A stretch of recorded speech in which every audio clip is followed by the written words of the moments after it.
السلام عليكم ورحمة الله وبركاته. إن الحمد لله نحمده ونستعينه ونستغفره ونعوذ بالله من شرور أنفسنا ومن سيئات أعمالنا. من يهده الله فلا مضل له ومن يضلل فلا هادي له.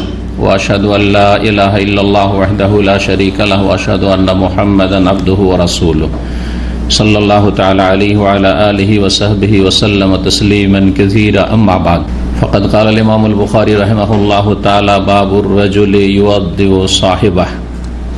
قال حدثنا محمد بن سلام قال أخبرنا يزيد بن هارون عن يحيى عن موسى بن عقبة عن كريب مولى ابن عباس عن أسامة بن زيد أن رسول الله صلى الله عليه وسلم لما أفاض من عرفة عدل إلى الشيب فقضى حاجته.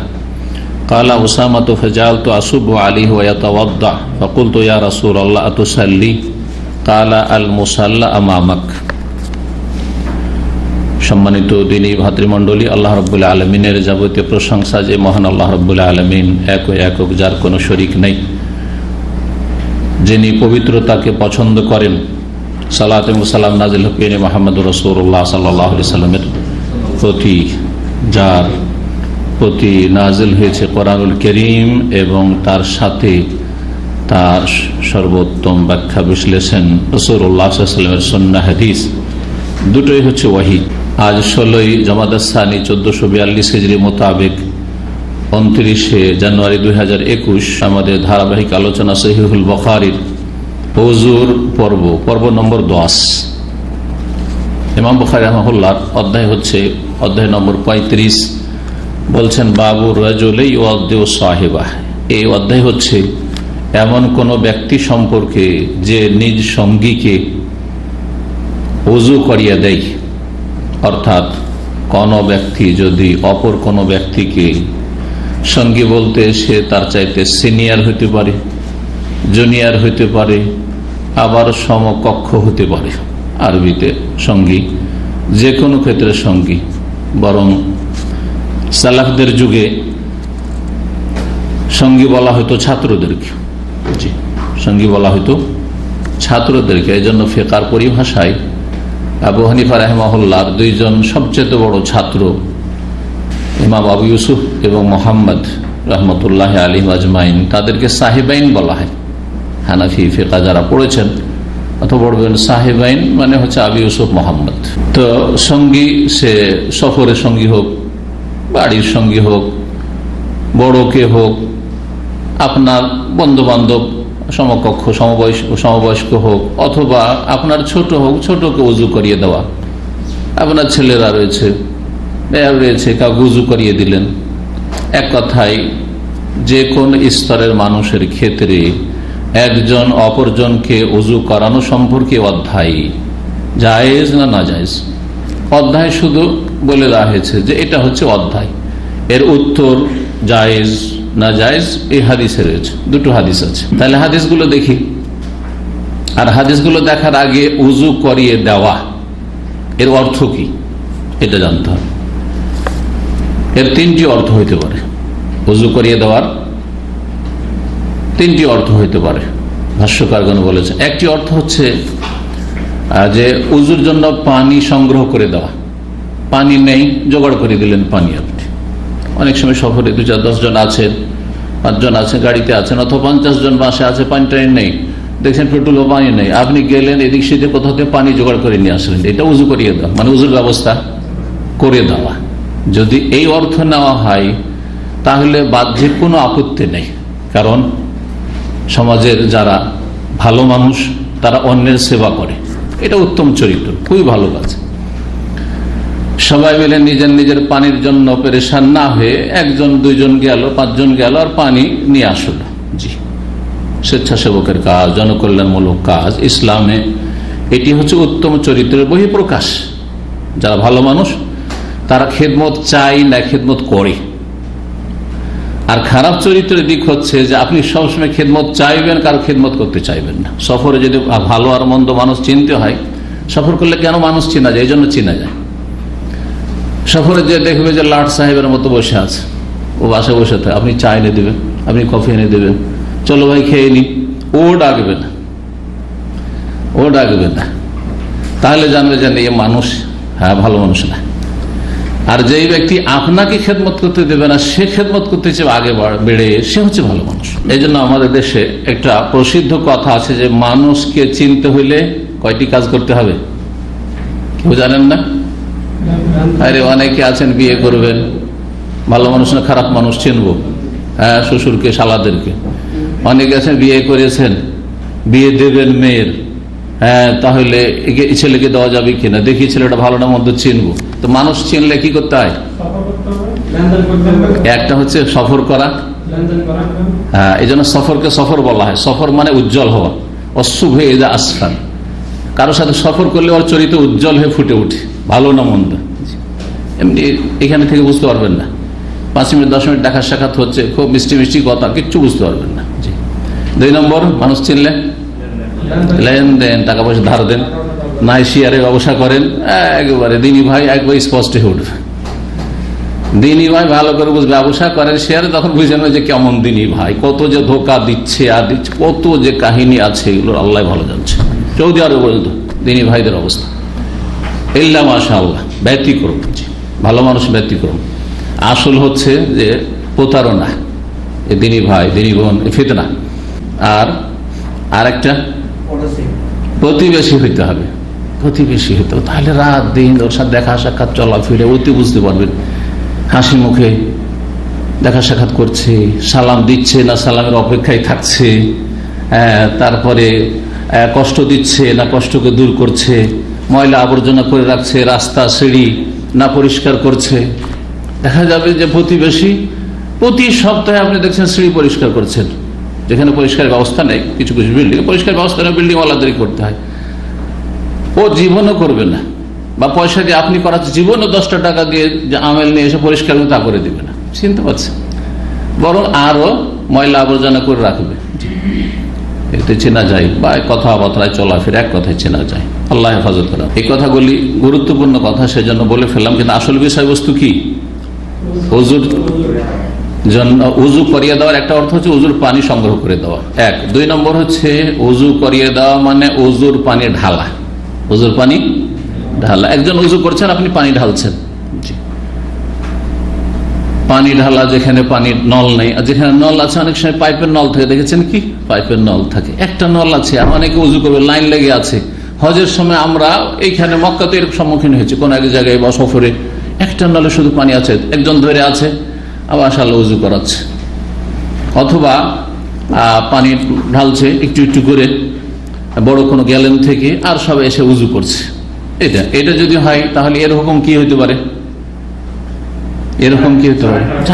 বরং এটাও সওয়াবের কাজ, উযু করে এটাও সওয়াবের কাজ। কিন্তু এখানে একটি কথা মনে রাখতে হবে, যদি এইরকম ঢালার প্রয়োজন না হয়, আমার কাছে নিজেই পানির ব্যবস্থা আছে, আমার কাছে নিজেই পানির ব্যবস্থা আছে, তাহলে আপনার পানি ঢালা কেন নেব না? যথাসাধ্য এই খেদমতে নেওয়াকে এড়িয়ে চলতে হবে, খেদমত করার চেষ্টা করতে হবে, খেদমতে নেওয়ার চেষ্টা করতে হবে। জায়েজ এটাও, আর যে করবে সে ভালো কাজ করল। জি। 3 নম্বর ব্যাখ্যা উযু করিয়ে দেওয়া, সেটা হচ্ছে ওযুর অঙ্গগুলি ধুয়ে দেওয়া। ওযুর অঙ্গগুলি ধুয়ে দেওয়া, কারো যদি ওযুর অঙ্গ কেউ পানি ঢালছে, ধুয়ে দিচ্ছে, তো এর হুকুম কি হইতে পারে? এটাও কিন্তু উযু করিয়ে দেওয়া। বরং মূল উযু করিয়ে দেওয়া বাংলায় বললে এটাই বোঝা যায় যে উযু পানি ঢেলে অঙ্গগুলি ধুয়ে দেওয়া। এটা জায়েজ না জায়েজ? কি হইতে পারে? শর্ত সাপেক্ষ জায়েজ। যদি যেই ব্যক্তিকে উযু করিয়ে দিচ্ছেন তার প্রয়োজন, সে বয়স্ক, সে বৃদ্ধ, সে অচল, সে ঠিক করে উযু করতে পারছে না, তাহলে উযু করিয়ে দিবেন। আবার বৃদ্ধ বাবাকে উযু করিয়ে, বৃদ্ধ মাকে উযু করিয়ে, বৃদ্ধ ওস্তাদকে উযু করিয়ে দেবেন। হ্যাঁ, এইরকম যে নিজে থেকে পানি ব্যবহার করতে সক্ষম নয় তাকে উযু করিয়ে দেবেন। আর যদি এমন হয় যে অনেক শ্রদ্ধাভাজন, তাকে উযু করিয়ে দিচ্ছেন, জায়েজ হইতে পারে, কিন্তু শর্ত হচ্ছে যে এই উযু করিয়ে দেওয়াতে তার ভিতরে অহংকার না চলে আসে। শয়তান কিন্তু এই জায়গায় কাজ করবে। আর পীরদের ক্ষেত্রে, এ হুজুর কেবলাদের ক্ষেত্রে শয়তান এখানে কিন্তু প্রবেশ করেছে তাদের অন্তরে, অহংকার ঢুকে দিয়েছে যে আমি কি হইলুম, অনেক বড় মানুষ আমি, এত মুরিদান, এত ভক্ত আমাকে উজু করিয়ে দিচ্ছে, আমার হাত পা ধুয়ে দিচ্ছে, আমার পানি ধুয়ে তাবারুক নিচ্ছে, শিরকি তাবারুক। কিন্তু যার প্রয়োজন আছে অবশ্যই অচল মানুষ, সাহিত্য, কিন্তু হুঁশ আছে, সালাত পড়বে না পড়বে না পড়বে, পানি ব্যবহার করলেও কোনো ক্ষতি নেই, তো তেমন করা চলবে না, চলবে না। শুয়ে থাকলে যে তেমন করা চলবে তা চলবে না। পানি তো যদি তার ক্ষতির আশঙ্কা না থাকে তো পানি ব্যবহার করতে, উজু করিয়ে দিতে হবে। তাহলে তো প্রয়োজন এটা জায়েজ, কিন্তু প্রয়োজন না থাকলে ঠিক নয়। বরং এখানে আরো মনে রাখতে হবে যে ঠিক নয়, হালকা করে বললাম, কিন্তু জায়েজ হইতে পারে যদি অহংকার মুক্ত থাকে। কেউ মনে করছে যে আমি উজু করিয়ে দেবো আপনাকে, অসুবিধা নেই। এই স্ত্রী স্বামীকে উজু করিয়ে দেবে, সুস্থ মানুষ, জওয়ান মানুষ, উজু করিয়ে দেবে, অসুবিধা নেই, ফিতনার আশঙ্কা নেই এখানে। কিন্তু যখনই একজন মুরব্বীকে, একজন আলেমকে, একজন শেখকে, একজন পীরকে উজু করিতে যাবেন, তখন শয়তান তোর অন্তরে এমন হয়ে ঢুকেছে যে ওকে অহংকার আকাশ উঠিয়ে দিয়েছে, আর আপনার মধ্যে এক গোলামি পয়দা করে দিয়েছে। আল্লাহর গোলামি বাদে মানুষের গোলামি শুরু করেছেন। এই ফিতনা থেকে মুক্ত থাকার জন্য এরকম কাজ করতে হবে না। আর আজকাল অধিকাংশ লোক ফিতনায় পড়ে যাবে, বেশি সম্মান দেখালে অহংকার তার মধ্যে ঢুকে যাবে। সুতরাং সম্মান দেখাতে গিয়ে, সম্মান দেখানো আপন জায়গায় ঠিক আছে, কখনো অসম্মান করবেন না বড়দের, কিন্তু সম্মান দেখাতে গিয়ে অতিরঞ্জন, বাড়াবাড়ি, গলু হারাম। এই গলু অতিরঞ্জনের মাধ্যমে কিন্তু শিরক শুরু হয়েছে মুসলমানয়। তো যাই হোক, এই ছিল ব্যাখ্যা উজু করিয়ে দেওয়ার তিনটি গুরুত্বপূর্ণ, মনে রাখবেন। হাদিস ওসামা বিন যায়েদ রাদিয়াল্লাহু তাআলা আনহু থেকে বর্ণিত, তিনি বলছেন যে আন্না রাসূলুল্লাহ সাল্লাল্লাহু আলাইহি ওয়াসাল্লাম আফাদা মিন আরাফা, যখন রাসূলুল্লাহ সাল্লাল্লাহু আলাইহি ওয়াসাল্লাম আরাফা থেকে প্রত্যাবর্তন করছিলেন। কখন? আরাফা থেকে একবারই রাসূলুল্লাহ সাল্লাল্লাহু আলাইহি ওয়াসাল্লাম প্রত্যাবর্তন করেছেন। আরাফা বারবার যাননি, কারণ জীবনে একবারই মাত্র হজ করে, যে হজের নাম হচ্ছে বিদায় হজ বা হাজ্জাতুল ওয়াদা বা হাজ্জাতুল ওয়াদা, 10ম হিজরিতে। তো বলছেন যে যখন আরাফা থেকে ফিরছিলেন, কোথায় ফিরছিলেন? আরাফাতে কোথায় ফিরতে হয়? মুজদালিফা, এটাকে বলা হয় সুম্মা আফিদু মিন হাইসু আফাদান নাস। আফাদা শব্দটি কোরআনে কারিমে এসেছে ওখান থেকে। আরাফা থেকে যখন ফিরছিলেন, রাস্তায় মুজদালিফার পথে ছিলেন, আদালা ইলা শেবে, হঠাৎ করে একটি পাহাড়ি ঘাটির দিকে চলে গেলেন। আদালে, আদল মানে আসল রাস্তা ছেড়ে ডানে বামে চলে যাওয়া। তো একটি ঘাটির দিকে চলে গেলেন, প্রয়োজন ছিল। কি প্রয়োজন? যেটা প্রাকৃতিক প্রয়োজন, পেশাব পায়খানার প্রয়োজন পুরা। ফাকাদা হাজাত, নিজের প্রয়োজন পুরা করলেন, যে শৌচ কার্য সম্পন্ন করলেন। কালা ওসামা, তো ওসামা বিন যায়েদ রাদিয়াল্লাহু তাআলা বলছেন, ফাজাআলতু আসুব্বু আলাইহি, যখন আসলেন তখন উযু করবেন। এখন রাসূলুল্লাহ সাল্লাল্লাহু আলাইহি ওয়াসাল্লাম এই সময়ে শৌচ কার্য শেষ করার পর উযু করে নিতেন। এটা সবচেয়ে ভালো, যদিও সালাতে রক্ত না হোক, উযু অবস্থায় যদি কেউ সবসময় থাকতে পারে সবচেয়ে ভালো। তো আমি পানি ঢালতে লাগলাম, ফাজাআলতু আসুব্বু আলাইহি, পানি ঢালতে লাগলাম। তাহলে বোঝা গেল যে এই যে তিনটি অর্থ করলাম, তার কোনটি অর্থ? এটি দ্বিতীয় অর্থটি, যেটা বললেন পানি ঢালা, ধুয়ে দেওয়া নাই। ধুইছেন নিজে, যিনি উযু করছেন, আর আপনি শুধু পানি ঢেলে দিচ্ছেন, নিয়েছেন পানি ঢেলে দিচ্ছেন। ওয়ায়াতাওয়াদ্দাউ, আর তিনি উযু করছেন, উযুর কাজগুলি তিনি করছেন, কিন্তু আমি পানি ঢেলে দিচ্ছি। ফাকুলতু ইয়া রাসূলুল্লাহ, উযু যখন করা হলো বললাম, হে আল্লাহর রাসূল সাল্লাল্লাহু আলাইহি ওয়াসাল্লাম, আতুসাল্লি, এখানে কি সালাত পড়বেন? কোন সালাত পড়তে হয় ওখানে? মাগরিব আর ইশা জমা করতে হয় মুজদালিফায়। এখনো মুজদালিফা পৌঁছননি, রাস্তার ঘটনা। সেই জন্য যখন উযু করতে দেখলেন, ওসামা ভাবলেন যে হয়তো এখানে পড়ে নেবেন মাগরিব, কারণ মাগরিবের সময় বিলম্ব হয়ে যাচ্ছে, আর এখানে মুজদালিফায় জামে তাখির, বিলম্ব করেই এশার সাথে জমা করার বিধান রয়েছে হাজী সাহেবদের জন্য। তো জিজ্ঞেস করলেন, আতুসাল্লি, আপনি কি সালাত আদায় করবেন? ফাকালা, বলেন, আল মুসাল্লা আমামাক, সালাতের স্থান সামনে রয়েছে, সালাতের জায়গা তোমার সামনে রয়েছে, মানে এখনো গন্তব্য স্থানে আসতে বাকি আছে, সামনে মুজদালিফায় গিয়ে সালাত আদায় করো মাগরিব এশা। 182 নম্বর হাদিস, মুগীরা বিন শুবা রাদিয়াল্লাহু তাআলা আনহু বর্ণিত। আগে ছিল ওসামা বিন যায়েদ থেকে, তাহলে ঘটনা দুটো আলাদা আলাদা। মুগীরা বিন শুবা রাদিয়াল্লাহু তাআলা আনহু থেকে বর্ণিত, আন্নাহু কানা মা রাসূলিল্লাহ ফি সাফারিন, তিনি রাসূলুল্লাহর সাথে কোন এক সফরে ছিলেন। ওয়া আন্নাহু যাহাবা লি হাজাতিল্লাহ, আর কোন প্রয়োজনে তিনি গেলেন, নবী সাল্লাল্লাহু আলাইহি ওয়াসাল্লাম প্রয়োজনে গেলেন।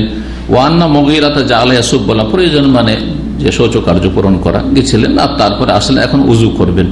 মুগীরা বিন শুবা তখন জাআলা ইয়াসুবুল মা আলাইহি রাসূলুল্লাহ সাল্লাল্লাহু আলাইহি ওয়াসাল্লামের উযুর অঙ্গে পানি ঢালতে শুরু করলেন। ওয়া হুয়া ইয়াতাওয়াদ্দা, আর তিনি উযু করছিলেন। এখানেও তাহলে দ্বিতীয় অর্থটি নেওয়া হয়েছে, দ্বিতীয় অর্থ নেওয়া হয়েছে, সেটা হচ্ছে পানি ঢালা। ফাগাসালা ওয়াজহাহু, অথবা রাসূলুল্লাহ মুখমণ্ডল ধৌত করলেন, দুই হাত ধৌত করলেন, ও মাসাহাবে রাসে, মাথার মাসাই করলেন, ও মাসাহ আলাল খুফাইন, আর মুজার উপর মাসাহ করলেন। তাহলে মুজা পড়া অবস্থায় ছিলেন, মোজার উপরে মাসাহ করলেন। উজুর কাজগুলি সংক্ষেপে এখানে বর্ণনা করলেন, বিস্তারিত নয়, বিস্তারিত বর্ণনা করা হয়নি, কারণ এখানে শুধু ফরজগুলি বর্ণনা করা হয়েছে। মুখমণ্ডল ধোয়া, আর দুই হাত ধোয়া, মাথার মাসাই করা, আর মোজার মাসাই, যেটা ধোয়ার বিকল্প। যদিও পা খালি পায়ে থাকেন, মোজায় না থাকেন, তাহলে ধোয়ার বিকল্প মোজার মাসায় উল্লেখ করলেন। তাহলে শুধু ফরজ যেগুলো রুকন উজুর, সেগুলি এখানে বর্ণনা করা হয়েছে, সুন্নতগুলি এখানে বর্ণনা করা হয়নি। বা ওয়াজিবাত, ইখতিলাফি মাসলা, কুলি করা, নাকে পানি দেওয়া অবশ্যই করেছেন, কিন্তু সেগুলি মুখমণ্ডলে অন্তর্ভুক্ত। কানের মশার কথা, শুধু মশার কথা হয়েছে মাথার, কিন্তু কানের মশা উল্লেখ করা হয়নি, কারণ কানের মশা মাথারই অন্তর্ভুক্ত, মাথারই একটা অংশ। ঠিক তেমনি মুখমণ্ডলের একটা অংশ হচ্ছে মুখের ভিতর, মুখ গহ্বর, আর একটা হচ্ছে নাকের ভিতর, নাক পরিষ্কার করা।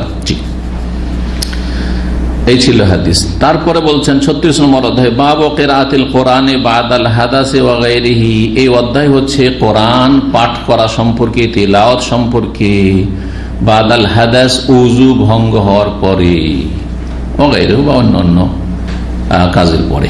উযু নেই এই অবস্থায় কোরআন তেলাওয়াত করতে পারবেন কিনা। ইমাম বুখারী রাহিমাহুল্লাহর উদ্দেশ্য হচ্ছে এই গুরুত্বপূর্ণ একটি মাসআলা, যে কোরআন তেলাওয়াতের জন্য কি উযু শর্ত, ছোট নাপাকি থেকে পবিত্রতা শর্ত, মানে উযু হইতেই হবে, মুখস্থ পড়তে পারবেন না, না দেখেও পড়তে পারবেন না।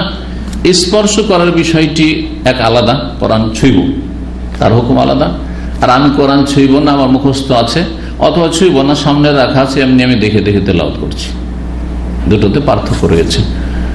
জুমহুর বা 4 জন ইমাম, আবু হানিফা, শাফি, মালিক, আহমদ, স্পর্শ করার ক্ষেত্রে উযুর শর্ত লাগিয়েছে, উযু করে স্পর্শ করতে হবে। যদিও এর ব্যতিক্রম কিছু গবেষক আলেম ইকরাম রয়েছেন, কারণ যে পবিত্রতার কথা বলা হয়েছে সেখানে ভেঙে বলা হয়নি পবিত্রতা মানে বড় পবিত্রতা, বড় নাপাকি থেকে না, ছোট নাপাকি থেকে। আর সবসময় যদি কোরআনী কারীম স্পর্শ করার জন্য উযুর শর্ত লাগানো হয়, তাহলে অনেক সময় মানুষের জন্য এটা কঠিন, আর দিন কঠিন নয়। শীতকালে কঠিন, এখানে আপনার কঠিন লাগছে না, কারণ এখানে তো মাশাআল্লাহ শীতকালে গরম পানির ব্যবস্থা আছে অধিকাংশ ভাইদের বাসাতে, কিন্তু আপনি বাংলাদেশে গরিব দেশগুলিতে চলে যান তো, আর শীতকালে আপনি উযু করেন তো, উযু করতে গিয়ে মনে হচ্ছে যতটা ভিজছে ফজরে আর এর সাথে, ততটা মনে হচ্ছে কেটে পড়ে যাচ্ছে, আছে কিনা কিছু বোঝাই যায় না, এত ঠান্ডা। তো দিন কি এত কঠিন? মুশকিল না, মুশকিল না। হ্যাঁ, সালাতের জন্য উযু করতে হবে, সালাতের জন্য উযু করতে হবে, কিন্তু কোরআন স্পর্শের জন্য উযু করতে হবে, এর অকাট্য দলিল না। কোরআন স্পর্শ করার জন্য বড় নাপাকি থেকে পাক থাকতে হবে। গোসল ফরজ আছে, স্বপ্নদোষ হয়েছে, সহবাস হয়েছে, মোটেই জায়েজ নয় এইরকম ক্ষেত্রগুলিতে। কিন্তু আপনার উযু না থাকলে কোরআন প্রয়োজন, স্পর্শ করা যাবে না। যদিও অধিকাংশ আইম্মা কেরামদের মতে এটি সতর্কতা, আমরা বলি যে সতর্কতা, আপনি যদি উযু করতে পারেন তো উযু করে স্পর্শ করেন, কিন্তু অকাট্যভাবে নিশ্চিত বলবেন যে হারাম বিনা উযুতে স্পর্শ করা, এর স্পষ্ট করে দলিল নেই। জি, আর দিন হচ্ছে সহজ। বাকি থাকলো দ্বিতীয় মাসআলা, সেটা হচ্ছে যে বিনা উযুতে কোরআন পাঠ করা, স্পর্শ করা না, পাঠ করা। আপনি স্পর্শ করছেন না, আর স্পর্শ করলেও আড় দিয়ে, যদি হাতে মোজা থাকে, হাতে কাপড় নিয়ে যদি স্পর্শ করেন, তাহলে আড় দিয়ে, কোনো অসুবিধা নেই। উযু নেই, করা যাবে কিনা। এই ক্ষেত্রে শক্তিশালী মত এবং সঠিক মত হচ্ছে, আর অধিকাংশ আইম্মা কেরামের মত হচ্ছে যে কোরআন তেলাওয়াতের জন্য উযুর শর্ত নেই, যেমন জিকির আজকারের জন্য উযুর শর্ত নেই, বরং জিকির আজকার বড় নাপাকির অবস্থায় করা যাবে। কোরআন তেলাওয়াত আর জিকির আজকার আবার পার্থক্য রয়েছে। গোসল ফরজ হয়েছে, স্বপ্ন দোষ হয়েছে, স্বামী স্ত্রীর সহবাস হয়েছে, জিকির আজকার পড়তে পারবেন না। ঘুম থেকে উঠলেন, আলহামদুলিল্লাহিল্লাযী আহইয়ানা বা'দা মা আমাতানা ওয়া ইলাইহিন নুশুর, আলহামদুলিল্লাহিল্লাযী আফানি ফি জাসাদি ওয়া রাদ্দা আলাইয়া রূহি ওয়া আযিনা লি বিযিকরিহি, বলা যাবে না? আলহামদুলিল্লাহ, নাপাক অবস্থায় খাওয়া দাওয়া করা যাবে, বিসমিল্লাহ, আলহামদুলিল্লাহ, লা ইলাহা ইল্লাল্লাহ বলতে পারবেন না, কোনো অসুবিধা নেই। সহিহ মুসলিমের হাদিস, কানা রাসূলুল্লাহ ইয়াযকুরুল্লাহ আলা কুল্লি আহইয়া, রাসূলুল্লাহ সাল্লাল্লাহু আলাইহি ওয়াসাল্লাম সর্বদা আল্লাহর জিকির আজকার করতেন, সর্বদা, সবসময়, বড় নাপাকির অবস্থায়, ছোট নাপাকির অবস্থায় জিকির আজকারের জন্য ওযু গোসলের কোনো শর্ত নেই। জি হ্যাঁ। বাকি কথা হলো, যখন আপনি শৌচকার্য পুরা করছেন, পেশাব পায়খানার অবস্থায় আছে, যখন আপনি পেশাব পায়খানার অবস্থায় আছে, তখন একেবারে নাপাকিটা আছে, নাপাক জায়গায়, এবং আপনি নাপাকিটা আছেন, সহবাসের অবস্থায় আছেন, হ্যাঁ, তখন করবেন না আপনি জিকির আজকার, এই সময়গুলি বাদ দিয়ে। কেউ যদি বাথরুমও করছে আর সুবহান আলহামদুলিল্লাহ পড়ছে, জায়েজ? না, জায়েজ নাই। কিন্তু বাথরুম থেকে বেরিয়ে পড়েন আপনি, বাথরুম থেকে বেরিয়ে, অসুবিধা নেই, উযুর শর্ত নেই, গোসল ফরজ আছে, অসুবিধা নেই। বড় নাপাকিকে হালকা করার জন্য উযু করে নেওয়া ভালো, কিন্তু উযু এটা জরুরিও না। বড় নাপাকি ধরেন স্বপ্নদোষ হয়েছে বা স্ত্রী সহবাস এসা পরে হয়েছে, অনেক মানুষ, যুবক মানুষ একাধিকবার স্ত্রীর কাছে যাবেন, বারবার গোসল করবেন, এটাও শরীয়তের বিধান নাই। সুতরাং ফজরের আগে এখানে একবারই গোসল করে নেব। সকালবেলা ফজরে নাপাক হয়েছেন আপনি, আমি ওই জোহরের আগেখানে 11টা সাড়ে 11টায় একবারই গোসল করব, অসুবিধা নেই। এই ক্ষেত্রে উযু করে নিয়ে যদি বড় নাপাকিকে হালকা করে নেন, এটা হচ্ছে সবচেয়ে ভালো, উত্তম সুন্নাত, ওয়াজিব ফরজ নাই, গুনাহগার নাই। কিন্তু কেউ যদি বিনা উযুতেও থেকে যায় তো জায়েজ আছে, কিন্তু অনুত্তম কাজ করলো। আর তারপরে যখন অনুত্তম কাজ করলো তখন খুব একটা ভালো কাজ করলো না, আমরা কখনোই এর জন্য করবো না। কিন্তু অনেক সময় প্রয়োজন, ঠান্ডা লাগছে খুব বেশি, সেটা বারবার উযু করবো, থাক, থেকেই গেল না পাকে, অসুবিধা নেই। কেরাতে কোরআন, কোরআন তেলাওয়াত, কোরআন তেলাওয়াতের জন্য উযুর যারা শর্ত লাগিয়েছে তাদের মতটি ঠিক নয়, বরং কোরআন তেলাওয়াত করা যাবে বিনা উযুতে, স্পর্শ না করে, হাদাস অবস্থায়, মানে ছোট হাদাস, হাদাস আসগার, ছোট হাদাস অবস্থায়। বলছেন ওয়াকালা মনসুর, ইমাম মনসুর রাহিমাহুল্লাহ বলেছেন ইব্রাহিম নাখঈ থেকে, ইব্রাহিম তাইমি আল্লাহু আলাম, লা বাসা বিল কিরাআতি ফিল হাম্মাম, হাম্মামে, হাম্মাম মানে কি? আজকালকার জামানে হাম্মাম মানে কিন্তু টয়লেট মনে করছেন, হ্যাঁ, মানে শৌচকার্য পুরা করার স্থান না। হাম্মাম মানে হচ্ছে গোসলখানা। হাম্মাম মানে কি? গোসলখানা। আরবিতে প্রাচীন যুগে এই বাথরুমকে, পায়খানা পুরা করছেন, সেটাকে হাম্মাম বলা হয়তো, হাম্মাম বলা হয়তো গোসলখানাকে। কি থেকে এসছে শব্দটি? হামিম থেকে এসছে। ফাসুকু মান হামিমা, আল্লাহ বলে ফাসুকু, এই জাহান্নামীদেরকে উত্তপ্ত, ফুটন্ত, হ্যাঁ, গরম পানি তাদেরকে পান করো। ফাসুক ফাকাত তামাহু, তো মাউন হামিম মানে হচ্ছে গরম পানি। তো এই হামিম থেকে এসছে হাম্মাম। তো হাম্মাম, গোসলখানাকে হাম্মাম কেন বলা হয়? প্রাচীন যুগে মুসাফিরদের জন্য রাস্তার পাশে পাশে গোসলখানা তৈরি করা থাকতো। তখন মানুষ উঠে সফর করত, আর একটু পয়সাওয়ালা হলে, ঘোড়া আছে আর দ্রুত যেতে হবে, তখন ঘোড়াতে সফর করত। মোগল আমলে আফগানিস্তান থেকে শুরু করে বাংলাদেশ, চিটাগাং পর্যন্ত, বরং বার্মা পর্যন্ত মোগলদের ক্ষমতাধীন ছিল। এই বিশাল রাজত্বে তারা চিঠিপত্র আদান প্রদান পৌঁছানো কিভাবে করত? কিছু জানা আছে? হ্যাঁ, ঘোড়ার পিঠে দ্রুতগামী ঘোড়াতে চলতো। আর যেখানে যেখানে সেই আপনার যে পোস্টম্যান বা ডাকম্যান তাকে পৌঁছাইতে হবে, সেখানে দিয়ে দিল, আবার ছুটলো। এইরকম রাস্তা তৈরি করা ছিল একবারে ঢাকা পর্যন্ত, যেই রাস্তার নাম ছিল শেরশাহ রোড। শেরশাহ রোড, সেটাকে ইংরেজরা, যেহেতু মুসলিমদের ঐতিহ্যগুলোকে নিশ্চিহ্ন করা তাদের প্ল্যান ছিল, এই পাপিষ্ট অসাধ্যের, ইসলামের দুশ্মনদের, সুতরাং সেটার নাম দিল জিটি রোড। তার নাম দিল কি? GT road, grand trunk road. জি হ্যাঁ, কথা বলছেন। এইভাবে ইসলামের ঐতিহ্যগুলোকে কাফের, ইসলামের শত্রুরা যুগে যুগে নিশ্চিহ্ন করেছে, যাতে করে মুসলিমদের ঐতিহ্য বাকি না থাকে। তো বলছেন যে লা বাসা বিল কিরাআতি, কোরআন পাঠ করায় কোনো অসুবিধা, ফিল হাম্মাম, গোসলখানাতে, হ্যাঁ বলছিলাম, রাস্তার পাশাপাশি গোসলখানা তৈরি করা থাকতো, আর ওই গোসলখানাতে গরম পানির ব্যবস্থা হতো। মুসাফির আসবে, যদি গরম পানি না থাকবে তো ঠান্ডা পানিতে কি করে গোসল করবে? গরম পানি রেডি থাকতো, পয়সা পেমেন্ট করেন, হ্যাঁ, গোসলখানাওয়ালা আছে দায়িত্বশীল, পয়সা দেন, আর তারপরে গোসল করেন, এটা একটা সিস্টেম। আর একটা ছিল সরকারি ভাবে ব্যবস্থা ছিল, ফ্রি কিন্তু গরম পানির ব্যবস্থা করা আছে মুসাফিরদের জন্য, মুসাফিরদের সুবিধার্থে গরম পানি আছে, গোসল করে চলে যান। জি, এই জন্য হাম্মাম গোসলখানাকে বলা হয়। অক্টোবর রেসালাতা আলা গায়রে ওযুইন, এবং চিঠি লিখতে পারবে বিনা ওযুতে, চিঠি লিখতে পারবে বিনা ওযুতে। চিঠি লিখবে, অধ্যায় হচ্ছে কোরআনের, আর চিঠি লিখা এর সাথে কিসের সম্পর্ক?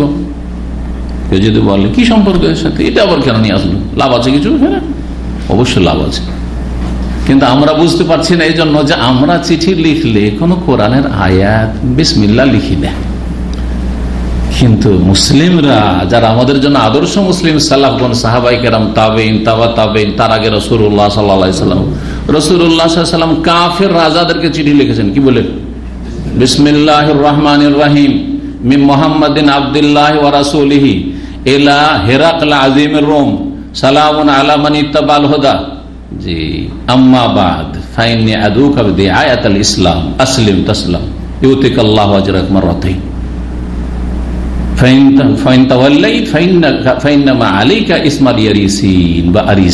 তারপরে কোরআন আয়াত একটা লিখেছেন, কুলিয়া আহলাল কিতাবে তাআলাউ ইলা কালিমাতিন সাওয়াইন বাইনানা ওয়া বাইনাকুম আল্লা না'বুদা ইল্লাল্লাহ ওয়া লা নুশরিকা বিহি শাইআন ওয়া লা ইয়াত্তাখিযা বা'দুনা বা'দান আরবাবা মিন দুনিল্লাহ ফাইন তাওয়াল্লাউ ফাকুলু আশহাদু বিআন্না মুসলিমুন। তাহলে রাসূলুল্লাহ আদর্শ হচ্ছে কি লিখা? চিঠিতে কোরআনের আয়াত লেখা। এই পরের আয়াতটা বাদ দেন, নাই লিখেন, এরকম আয়াত হয়তো ওইরকম প্রসঙ্গ আসলো না, কোনো আয়াত লিখলেন না, হাদিস লিখলেন না। আপনি যদি একজন মুসলিম আরেকজন মুসলিমকে উপদেশ দিবে, তখন কোরআন আয়াত লিখবে, হাদিস লিখবে। আর উপদেশমূলক স্ত্রীকে চিঠি লিখছেন, ছেলে মেয়েকে চিঠি লিখছেন, শুধু দুনিয়াদারি নয়, ইসলামের নসিহা পড়াবেন, সেখানে কোরআন আয়াত হাদিস থাকবে, স্বাভাবিকতা আল্লাহর নাম থাকবে। কিন্তু এসব যদি কিছু নাও করেন, তবু একজন মুসলিম যখনই চিঠি লিখবে কি দিয়ে শুরু করবে? বিসমিল্লাহির রহমানির রহিম। আর বিসমিল্লাহির রহমানির রহিম বিল ইজমা, সর্বসম্মতিক্রমে কোরআনে কারীমের একটি আয়াত, সূরা নামলের আয়াত। জি, সুলাইমান আলাইহিস সালাম বিলকিস রানীকে চিঠি, ওয়া ইন্নাহু মিন সুলাইমান ওয়া ইন্নাহু বিসমিল্লাহির রহমানির রহিম। এই চিঠি সুলাইমান আলাইহিস সালামের পক্ষ থেকে, আর এই চিঠি শুরু হচ্ছে বিসমিল্লাহির রহমানির রহিম দিয়ে। জি, তাহলে আপনার চিঠিতে কি লিখতে হবে? বিসমিল্লাহ লিখতে হবে। কিন্তু বিদআত সুন্নাত থেকে বঞ্চিত করেছে, বিদআতীদের উপর আল্লাহর আযাব যে তাদেরকে আল্লাহ সুন্নাত থেকে বঞ্চিত করে দেন। সালাফগণ এই কথাই বলেছেন, বাস্তব সত্য। যখনই ইলাহি ভরসা লেখা শুরু করেছে, বিসমিল্লাহ থেকে বঞ্চিত হয়েছে। যখনই 786 শিরকি অঙ্ক, হরে কৃষ্ণের অঙ্ক হচ্ছে 786, কিন্তু যখন 786 শিরকি সংখ্যা লেখা শুরু করেছে, তখন বিসমিল্লাহির রহমানির রহিমের নিয়ামত থেকে, সুন্নাত থেকে বঞ্চিত হয়ে গেছে। আল্লাহ যেন আমাদের কোরআন সুন্নাত দিয়ে ফিরে আসার তৌফিক দান করেন। তো এই হচ্ছে সম্পর্ক, যে চিঠি লিখতেন বিনা উযুতে, আর চিঠি শুরু করবে একজন মুসলিম বিসমিল্লাহ দিয়ে। তাহলে বিসমিল্লাহ যখন লিখছেন আপনার বিনা উযুতে, তাহলে বিসমিল্লাহ পড়তেও পারবেন, কোরআন আয়াত তেলাওয়াত করতে পারবেন। এখান থেকে দলিল হয়ে গেল এই আসার থেকে। ওয়াকাল হাম্মাদ আন ইব্রাহিম, হাম্মাদ ইব্রাহিম নখীর থেকে বর্ণনা করছেন, ইনকান আলাইহি ইজারুন ফাসাল্লিম ওয়া ইল্লা ফালা তুসাল্লিম। হাম্মামে গোসলখানায় গেলে, যাওয়ার পরে যদি দেখো যে লুঙ্গি পরিধান করে আছে, লুঙ্গি পরে আছে, ওপরে গায়ে গেঞ্জি নেই, কিন্তু একজন লোক লুঙ্গি পরে আছে, তো সালাম দাও। খালি গায়ে আছে, সালাম দেওয়া যাবে না, এটা না। যদি লুঙ্গি পরে থাকে, মানে নাভি থেকে শুরু করে হাঁটু পর্যন্ত ঢাকা থাকে, এটা হচ্ছে উদ্দেশ্য। নাভি থেকে হাঁটু পর্যন্ত ঢাকা থাকে, তাহলে সালাম দেন, সালাম আলাইকুম, যে কোনো অবস্থায় সালাম দেন। একমাত্র নাপাক অবস্থায় যখন বাথরুমে আছে, তখন সে নাপাক অবস্থায় যেহেতু আছে, ওয়ালাইকুম সালাম বলবে না, কিন্তু আপনি যদি সালাম দিয়ে দেন অসুবিধা নেই, বাথরুম থেকে বেরিয়েছে সালাম বলবেন। তাহলে আমাদের হানাফি সমাজে যে মন গড়া কিছু ফতোয়া আছে, যে বেশ কিছু সময় রয়েছে তাদের ফিকহের কিতাবগুলিতে ভিত্তিহীন, যে এই বিশেষ বিশেষ কয়েকটি সময় আছে যেগুলোতে সালাম দেওয়া যাবে না, খাওয়ার সময় সালাম দেওয়া যাবে না। মিথ্যা কথা, ভিত্তিহীন কথা। আর কিসের সময়? নামাজের সময় সালাম দেওয়া যায় না, ভুল কথা। নামাজের সময় সালামের উত্তর নামাজ অবস্থায় দেবে না, মুখে ফুটে কি করবে? ইশারা, হাতের ইশারাতে। আর না হলে সালাম ফেরার পরে দিবে। কোরআন তেলাওয়াতের সময় সালাম দেওয়া যাবে না, ভিত্তিহীন কথা। কোরআন তেলাওয়াতের সময় আয়াতের মাঝখানে অসম্পূর্ণ করে থামবে না, আয়াত শেষ করে থেমে গিয়ে সালামের উত্তর দেবে। হ্যাঁ, আর যখন শেষ হয়ে গেল তখন সালাম দিয়ে দিল, কেমন আছেন, ভালো আছেন, আবার পড়তে শুরু করে দিল। অসুবিধা আছে? অসম্পূর্ণ করে না ছেড়ে দিলি হলে। বলছেন যে লুঙ্গি পরে যদি থাকে গোসলখানায় তাহলে সালাম দিয়ে দাও। ওয়াইল্লা, আর যদি লুঙ্গি পরে না থাকে, তো লুঙ্গি পরে না থাকে একবার বিবস্ত, হ্যাঁ উলঙ্গ হয়ে আছে, হয়তো জাঙ্গিয়া পরে আছে, হাফ প্যান্ট পরে আছে, আপনার আন্ডার প্যান্ট আর আপনার ওই রান খোলা আছে, এইরকম যদি অবস্থায় থাকে তাহলে সালাম দিও না, সালাম দিও না। আর যদি একেবারে উলঙ্গ থাকে তো ঢুকাই তো জায়েজ নাই। কোনো ব্যক্তি যদি হামামে থাকে, ধরেন বিবস্ত্র একবারে শরীরে কাপড় নাই, তো সেখানে আপনারা জানতে পারছেন, তাই যখনই জানতে পারবেন ঢুকাই জায়েজ নাই। হাদিস ইবনে আব্বাস রাদিয়াল্লাহু তাআলা আনহু হতে বর্ণিত, তিনি বলছেন যে না, কুরাইব মাওলা ইবনে আব্বাস, আব্দুল্লাহ ইবনে আব্বাস রাদিয়াল্লাহু তাআলা আনহুমার স্বাধীনকৃত দাস কুরাইব, তিনিও একজন ইমাম আলেম ছিলেন, দাস, তারপরও ইলম শেখার সুযোগ পেয়েছে। সাহাবায়ে কেরামগণ তাদের দাসীকেও ইলম শিখিয়েছেন। আব্দুল্লাহ বিন আব্বাস রাদিয়াল্লাহু তাআলা মুনিব থেকে বর্ণনা করেছেন, আখবারাহু, তাকে জানিয়েছেন, আন্নাহু বাতা লাইলাতান ইনদা মাইমুনাতা যাওজিন নবী সাল্লাল্লাহু আলাইহি ওয়াসাল্লাম, এক রাত তিনি নবী সাল্লাল্লাহু আলাইহি ওয়াসাল্লামের সহধর্মিণী মাইমুনা রাদিয়াল্লাহু তাআলা আনহার কাছে রাত্রি যাপন করেছিলেন। ইবনে আব্বাস রাত যাপন করেছেন কার কাছে? নবী সাল্লাল্লাহু আলাইহি ওয়াসাল্লামের সহধর্মিণী মাইমুনা রাদিয়াল্লাহু তাআলার কাছে। কিভাবে রাত যাপন করছেন? কিসের সম্পর্ক? খালা বোনের ছেলে, খালা ভাই না, জি হ্যাঁ, বোনের ছেলে মাইমুনা, খালার কাছে। আর বয়স নাবালক ছিলেন, এই 8-10 এরকম বয়স ছিল, একবার অল্প বয়সের ছিলেন সেই সময়। সেই দিন নবী সাল্লাল্লাহু আলাইহি ওয়াসাল্লামের পালাও ছিল, তো নবী সাল্লাল্লাহু আলাইহি ওয়াসাল্লামও ছিলেন, নবী সাল্লাল্লাহু আলাইহি ওয়াসাল্লামের বাড়িতে থেকেছেন তিনি। তাহলে নাবালক ছেলে যদি হয়, স্বামী স্ত্রী শুয়ে আছেন সেই ঘরে, যদি এমন বয়সে না পৌঁছে, ধরেন 12-13 হয়ে যায়নি, 14-15 হলে তো একবার সাবালক হয়ে গেল, 12-13 হয়ে যায়নি, 12-13 হলে সাবালক হওয়ার আগে অনেক কিছু যৌন সম্পর্কে বিষয়গুলি বুঝতে পারে, সুতরাং সাথে নিয়ে শোয়া ঠিক নয়। 10 বছরের পরে সতর্ক হচ্ছে, কিন্তু 10 বছরের আগে রয়েছে, ধরেন 8-10 এর মধ্যে রয়েছে, বা তারও নিচে 7 বছর 6 বছর, অসুবিধা নেই, সাথে নিয়ে শুইতে পারে নিজের ছেলেকে, অথবা নিজের বোনের ছেলেকে, নিজের ভাইয়ের ছেলেকে, মাহরাম তাদেরকে নিয়ে শুইতে পারে, স্বামী স্ত্রী শুয়ে থাকা সত্ত্বেও। বলছেন ওয়াহিয়া খালাতুহু, আর তিনি মাইমুনা ছিলেন আব্দুল্লাহ বিন আব্বাস রাদিয়াল্লাহু তাআলা আনহুমার খালা। ফাজদাজাতু ফি আরদিল ওয়াসাদা, আমি শুয়ে পড়েছিলাম বিছানায় আড়াআড়ি হয়ে, আরদ মানে চওড়াই, জি। তো বিছানা রয়েছে, বিছানায় মাথার দিকে অথবা পায়ের দিকে আড়াআড়ি ভাবে ইবনে আব্বাস বাচ্চাকে শুয়ে দিয়েছেন, হ্যাঁ। আর স্বামী স্ত্রী যে খাড়া বিছানা রয়েছে খাড়া ভাবে শুয়েছেন। তাই বলছেন এখানে বেসাদা, বেসাদার আরবি অর্থ কিন্তু বেসাদা মানে বালিশ হয়। বেসাদা মানে কি হয়? বালিশ। এই শব্দটি আজকাল ব্যবহার হয় না। আজকাল বালিশকে কি বলে আরবিতে? হ্যাঁ, মাখাদ্দা বলে। মাখাদ্দা, মাখাদ্দা নাম কোত্থেকে আছে? খাদ্দুন মানে গাল, খাদ্দুন মানে কি? গাল। তো গাল রাখার জায়গা, গাল রেখে কাছে শুলে গাল রেখে শুইতে হয়, তো এই গাল রেখে মুখটা রেখে শোয়, সেজন্য নাম পড়ে গেছে তার কি? মাখাদ্দা, জারফের ইসম, জারফে মাকানের শেগা এটি।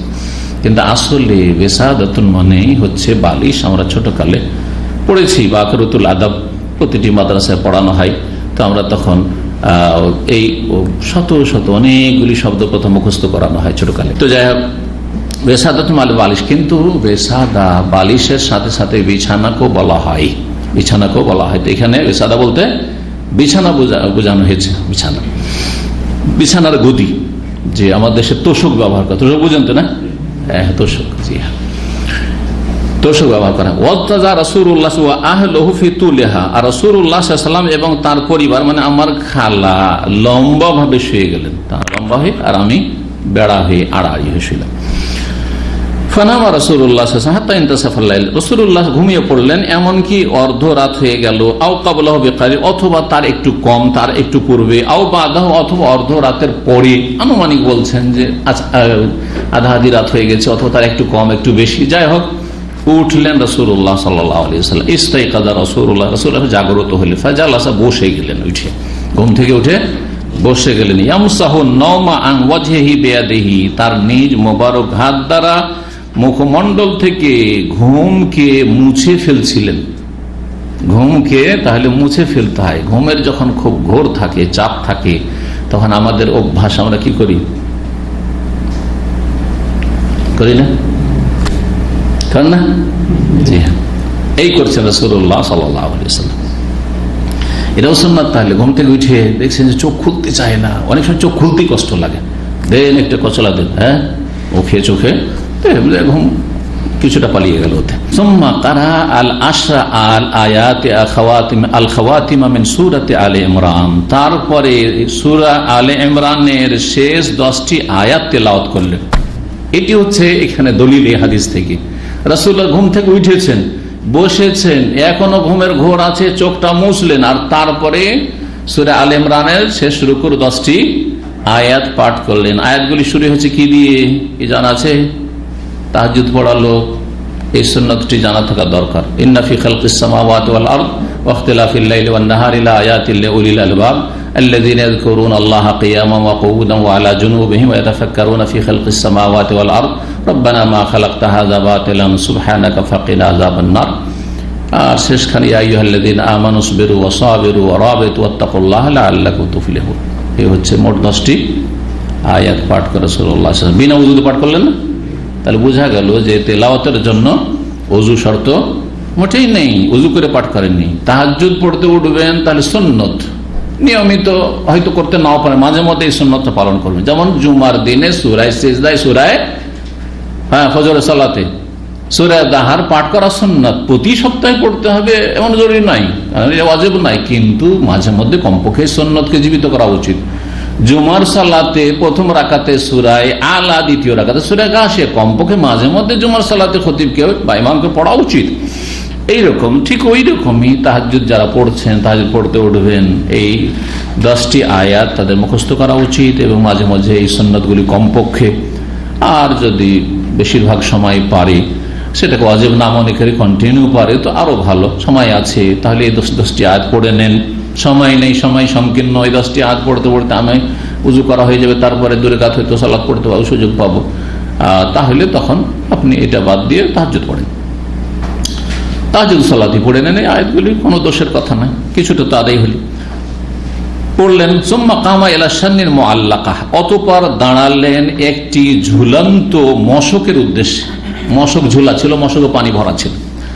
মশক এর আগে বলেছি যে মশক বকরি ছাগলের চামড়া, আর সেটাকে খালিয়ে নিয়ে সেটাকে পরিশোধন করে দাবাকাত দিয়ে তারপরে তাতে পানি রাখা হয়, পচবে না, সরবে না, গন্ধ হবে না সে পানিতে, আর সে পানিটা খুব সুন্দর থাকে।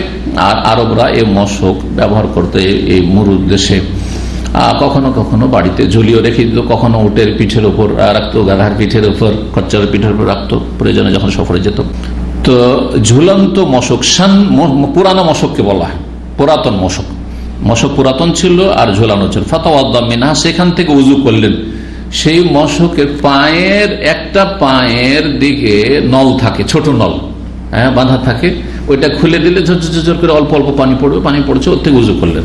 আর গলার দিক থেকে পানি ভরা হয়, গলার দিকে থেকে বড় মুখ রয়েছে সেদিক থেকে ভরা হয়। আর যে কাটা হয়েছে আপনার এই পেট দিয়ে চামড়া যখন খালাই করা হয়েছে তখন সেটাকে সেলাই করে দেওয়া হয়েছে, একবারে একটা কলসের মতো হয়ে গেছে, সুন্দর। দেখেছেন কেউ মশক? না দেখেন নাই, দেখেছেন? অল্প হাত উঠছে। উযু করলেন, সুন্দর করে উযু করলেন। সুম্মা কামা ইউসাল্লি, তারপরে সালাতে দাঁড়িয়ে পড়লেন। কালা ইবনে আব্বাস, আব্দুল্লাহ ইবনে আব্বাস রাদিয়াল্লাহু আনহু বলছেন, ফাকুমতু, আমিও দাঁড়িয়ে গেলাম। ঘুম থেকে উঠে গেছেন, লাফিয়ে জেগে গেছে। ফাসানাতু মিসলা মা সানা, যেমন তিনি করলেন আমিও ওইরকমই করলাম, ওইভাবে উযু করলাম আমি। জি। সুম্মা যাহাবতু, তারপরে গেলাম। ফাকুমতু ইলা জামবিহি, তারপরে তার পাশে দাঁড়ালাম। অন্য হাদিস রয়েছে ইলা জামবিহিল আইসার, বাম দিকে দাঁড়িয়ে, বাম পাশে দাঁড়িয়ে গেলেন। জানতেন না মাসলা যে ইমামের বাম পাশে দাঁড়াইতে হয় না, বাম পাশে দাঁড়িয়ে গেছেন। ফাওয়াদা ইয়াদাহুল ইউমনা আলা রাসি, অতঃপর তিনি তার ডান হাত আমার মাথার উপর রাখলেন। ও আখাযা বিউযনি আল ইউমনা, আমার ডান কানটি ধরলেন, ডান কানটা এদিক থেকে ধরে পিছন দিক থেকে ডান দিকে নিয়ে চলে আসলেন। ইয়াফতিলুহা, কানটাকে একটু কসলাচ্ছিলেন। ফাতালে ইয়াফতিলু মানে কিরকম করা, কানটাকে ধরে একটু গরম, কান গরম করা, বুঝেন তো? ছোটকালে বকা দিলে বাচ্চাদের কি বলতে, এই তোর কান গরম করে দিব, এটা আমাদের দেশে গেল আছে না, নেই অঞ্চলে আপনাদের? কান গরম করে দেবো, কেমন করে? ওইরকম করে, মানে এমন করে বলতো। আল্লাহু আকবার, আল্লাহ হিদায়াত করে। দেখি এইরকম টিচারদেরকে আল্লাহ হিদায়াত করে। আর এইরকম বাপ মাকে আল্লাহ হিদায়াত করে এই কান এমন করে ধরতো যে অনেক সময় ব্যথা করে দিত, হ্যাঁ, কয়েকদিন ধরে ব্যথা থাকতো। তো এত এইভাবে মারতে হয় না, মারলো প্রয়োজনে একেবারে যখন প্রয়োজন তখন। রাসূলুল্লাহ কিন্তু কাউকে মারেননি। আসল সুন্নাত দেখেন, আদর্শ, না স্ত্রীকে মেরেছেন, না ছেলে মেয়েকে মেরেছেন, হ্যাঁ, না কোনো খাদেম, হ্যাঁ, চাকর চাকরাকে মেরেছেন, দাস দাসীকে, কাউকে মারেননি, ওলা আহেদা মারেননি। তার নবী সাল্লাল্লাহু আলাইহি ওয়াসাল্লাম আসল সুন্নাত হচ্ছে মানুষকে না মেরে তরবিয়ত করা। আল্লাহ যেন আমাদের জন্য সেটা সহজ করে দেন। তবে প্রয়োজনে মারা জায়েজ আছে, কোরআনে কারিমে বিষয়টি রয়েছে, জি হ্যাঁ, এবং রাসূলুল্লাহ সাল্লাল্লাহু আলাইহি ওয়াসাল্লামের বিভিন্ন হাদিসে রয়েছে অনুমতি, জি। কিন্তু সেটা কিসের জন্য হবে? তা'দীবের জন্য হবে, তা'যীবের জন্য হবে না। আদব দেওয়ার জন্য হবে, শাস্তি দেওয়ার জন্য না। শাস্তি দেবো, আক্রোশ নিয়ে একবার মেরে ফেলে দেবো, শিখিয়ে দেবো, আদব যাতে করে শিখে নাই। এই জন্য সাহাবায়ে কেরামরা যদি মারতেন একটু মিসওয়াক দিয়ে একটু অপমান করা, হ্যাঁ, একটু তাকে সচেতন করা, এটা হচ্ছে উদ্দেশ্য। ইয়াফতুলহা, সেই কানকে ধরে ঘষা দিচ্ছিলেন, কচলাচ্ছিলেন। ফাসাল্লা রাকাতাইন, তারপর 2 রাকাত পড়লেন, সুম্মা সাল্লা রাকাতাইন, সুম্মা রাকাতাইন, ফির আবার 2 রাকাত পড়লেন, আবার 2 রাকাত পড়লেন, আবার 2 রাকাত পড়লেন, আবার 2 রাকাত পড়লেন, আবার 2 রাকাত পড়লেন। কয়বার হইল? কেউ করেননি মনে হয়। 2 রাকাত, 2 রাকাত, 2 রাকাত, 2 রাকাত, 2 রাকাত, 2 রাকাত, হ্যাঁ, 6 দুগুণে 12 হয়ে গেছে, 12 রাকাত পড়লেন। সুম্মা আওতারা, তারপরে বেতর পড়লেন। তাহলে কখনো কখনো রাসূলুল্লাহ সাল্লাল্লাহু আলাইহি ওয়াসাল্লাম 13 রাকাত তাহাজ্জুদ পড়েছেন, 13 রাকাত তাহাজ্জুদ পড়েছেন। 10 রাকাত তাহাজ্জুদ পড়ে 3 রাকাত বেতর, অথবা এই যে 2-2 করে সালাম ফেরা, যেমন আরব দেশে বেতরও 3 রাকাত, কিন্তু 2 রাকাত পড়ে সালাম ফেরা। তো 2-2-2 করে 6 সালামে 6 দুগুণে 12 পড়লেন, আর তারপরে 1 রাকাত বেতর। এই জন্য 1 রাকাতের বেতরের হাদিসই শক্তিশালী, যেটা হানাফি মাযহাবে একবার উচ্ছেদ করে দেবে যে 1 রাকাত আবার কোনো নামাজ হয় নাকি। আল্লাহু আকবার, এত হাদিস থাকা সত্ত্বেও 1 রাকাত আবার কোনো নামাজ হয় নাকি? এটা এরাকি দিন, এটা আসলে কোরআন সুন্নাহর দিন না। আপনি কোরআন সুন্নাহ থেকে দিন নেওয়ার চেষ্টা করেন, যদিও ফিকহি মাসআলা, কিন্তু একেবারে একটা স্পষ্ট জিনিসকে কি করে অস্বীকার করা যায়, হ্যাঁ, অন্ধ মুকাল্লিদ হয়ে। তো 1 রাকাত বেতর এখানে রয়েছে 13 বেশি না, বেশি কোনো প্রমাণ নাই যে বলবেন যে 6 সালামে 6 দুগুণে 12 পড়লেন, আর আগে বেতর পড়লেন না, আবার 3 পড়লেন, না না না, 1 রাকাতই পড়েছেন আওতারা, আর সর্বনিম্ন বেজোড় হচ্ছে 1। কিন্তু অধিকাংশ সময় কত রাকাত পড়েছেন রাসূলুল্লাহ সাল্লাল্লাহু আলাইহি ওয়াসাল্লাম? 11 পড়েছেন। 5 সালাম 5 দুগুণে 10, আর তারপরে 1 রাকাত 11 রাকাত পড়েছেন। আর যখন অসুস্থ থেকেছেন তখন 7ও পড়েছেন, 9ও পড়েছেন, জি 7। তাহলে নবী সাল্লাল্লাহু আলাইহি ওয়াসাল্লাম থেকে 7, 9, 11, 13 সবগুলি প্রমাণিত রয়েছে। দেখছেন যে আজান হতে যাবে আর 5 মিনিট আছে, 10 মিনিট আছে, যতটা পারেন ততটা পড়েন, 4 রাকাতই পড়েন, 4 রাকাত আর 5 রাকাতই পড়েন। 5 মিনিট মাত্র সময় আছে, 6 মিনিট সময় আছে। আজকালকার জমানায় যেহেতু এত হালকা করে সালাত পড়ছেন, সেই জন্য বলছি, না হইলে 2 রাকাত পড়তেই তো মেলা সময় লাগতে পারে, আপনি যদি একটু ভালো কোয়ালিটির পড়েন। তো 2 রাকাত পড়লেন, আর তারপর 1 রাকাত বেতর পড়েন, কমপক্ষে আপনার এটাই পড়া হোক, সেটাও আপনার তাহাজ্জুদ, সেটাও আপনার তাহাজ্জুদ। তাহাজ্জুদ মানে ঘুম ত্যাগ করে এশা থেকে ফজর পর্যন্ত সুন্নত ইবাদত বন্দেগী করা, সুন্নত সালাত আদায় করা, সেটা যে কোনো পরিমাণের হোক না কেন, কিন্তু সুন্নতের খেয়াল রেখে 11 পড়ার চেষ্টা করবেন, অথবা তার কম অথবা বেশি। তারপরে শুয়ে গেলেন, যখন তাহাজ্জুদ পড়া হলো তখন কি করলেন? শুয়ে গেলেন। হাত্তা আতাহুল মুয়াজ্জিন, এমনকি মুয়াজ্জিন আসলো। তাহলে বেলাল রাদিয়াল্লাহু তাআলা আনহু আজান দেওয়ার পরে আসতেন রাসূলুল্লাহ জাগাইতে। রাসূলুল্লাহ সাল্লাল্লাহু আলাইহি ওয়াসাল্লামের কক্ষের কাছে এসে নক করতেন যে ইয়া রাসূলুল্লাহ, হ্যাঁ, সালাতের সময় হয়ে যাচ্ছে। ফাকামা ফাসাল্লা, দাঁড়ালেন, ফাসাল্লা রাকাতাইন, 2 রাকাত সালাত আদায় করলেন, খাফিফাতান, হালকা। ফজরের 2 রাকাত সুন্নত হালকা পড়তেন। এই হালকা সালাতের প্রথম রাকাতে সূরা ফাতিহার সাথে কি হইতো? কাফিরুন, আর দ্বিতীয় রাকাতে সূরা ইখলাস, জি, এটি হচ্ছে হালকা। আর বাকি সালাতগুলি সব লম্বা হইতো। তাহাজ্জুদ সালাত রাকাতাইনে তাওয়িলাতাইনে, এইভাবে হাদিস রয়েছে, লম্বা। সুম্মা খারাজা, তারপরে বেরোলেন ইমামতির জন্য। ফাসাল্লা সুবহা, তারপরে ভোরের বা ফজরের সালাত আদায় করলেন। এই ছিল হাদিস। এখানে অধ্যায়ের সাথে কি সম্পর্ক? ওই যে 10টি আয়াত পড়লেন রাসূলুল্লাহ বিছানা থেকে ঘুম ভাঙার পরে পরে উজু করার আগে। সুতরাং বিনা উজুতে কোরআন তেলাওয়াত নির্দ্বিধায় জায়েজ, কোন রকমের আপত্তি নেই, কোনো অনুত্তম বলে কোনো মাসলা নেই, জায়েজ আছে। তবে কেউ যদি উজুতে সবসময় থাকে, ভালো, সবসময় থাকেন। আর যদি মনে করেন যে আমি উজুটা করি তেলাওয়াত করতে বসবো, ভালো, হ্যাঁ মুখস্থই তেলাওয়াত করবো, উজু করে, ভালো, এতে কোন। 37 নম্বর অধ্যায় বলছেন বাবু মাল্লাম ইয়াতাওয়াদ্দা ইল্লা মিনাল গাসইল মুসকিল। এই অধ্যায় হচ্ছে এমন আইম্মায়ে কেরামদের সম্পর্কে, এমন ফোকাহাদের সম্পর্কে যারা বলছেন যে উজু করতে হবে না, হালকা যদি সেন্সলেস হয়, হালকা একটু হুঁশ হারিয়েছে, অচেতন হয়েছে, তাতে উজু করতে হবে না। কখন উজু করতে হবে বা উজু ভঙ্গ হবে? ইল্লা মিনাল গাসইল মুসকিল, যদি গভীর অচেতনতা বা জ্ঞানহীন হয়ে যাওয়া, গভীরভাবে জ্ঞানহীন হয়ে যাওয়া যদি চলে আসে, তখন উজু ভঙ্গ হয়ে যাবে। মূলত উজু ভঙ্গ এটাকে কেন ধরা হয়েছে?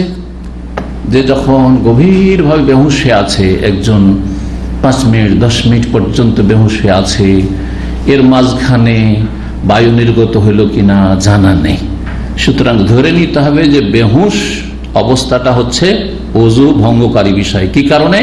ওই আশঙ্কার কারণে।